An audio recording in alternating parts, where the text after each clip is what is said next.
Viti 2025 shënoi një rritje të ndjeshme të numrit të huajve që jetojnë dhe punojnë në Shqipëri, duke vendosur një rekord historik për vendin. Sipas të dhënave të fundit nga regjistri elektronik për të huajt, deri në fund të vitit numri i shtetasve të huaj me leje qëndrimi arriti në mbi 27.500 persona.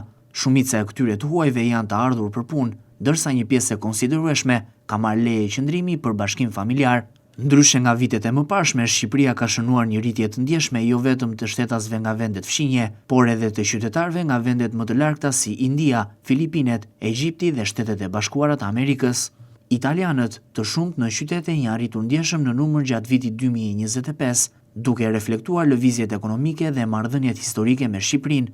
Një tjetër fenomen i dukshëm është rritja e qytetarëve nga India, Filipinet dhe Egjipti, të cilët kanë zgjedhur Shqipërinë për punë në sektor të ndryshëm, duke filluar nga teknologjia e informacionit, si dhe shërbimet deri tek turizmi dhe punët shtëpiake. Kjo tregon një ndryshim të dukshëm në profilin e të huajve që zgjedhin të jetojnë në vend, duke kaluar kufi tradicional të bashkëpunimit rajonal dhe duke e kthyer Shqipërinë në një destinacion më global për migracionin profesional. Edhe shtetasit amerikan, kinez dhe turq janë shtuar ndjeshëm, duke treguar se Shqipëria po tërheq interes edhe nga vendet më të largta për mundësi biznesi, punësimi dhe investimi.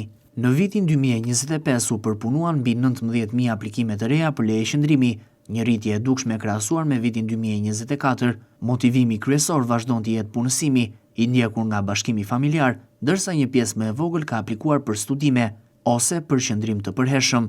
Interesant është fakti se rritja e aplikimeve ka ardhur si nga meshkujt ashtu edhe nga femrat, duke treguar një trend të balancuar gjinor në migracionin e punës. Ekspertët e migracionit kanë vënë në dukje se kjo tendencë e re e rritjes së të huajve që zgjedhin Shqipërinë pasqyron një kombinim të politikave të qeverisë, përthithjen e punëtorëve të kualifikuar, lehtësimin e procedurave për lejet e qëndrimit si dhe zhvillimin ekonomik të vendit, i cili ka krijuar mundësi për investime dhe punësim në sektor të ndryshëm.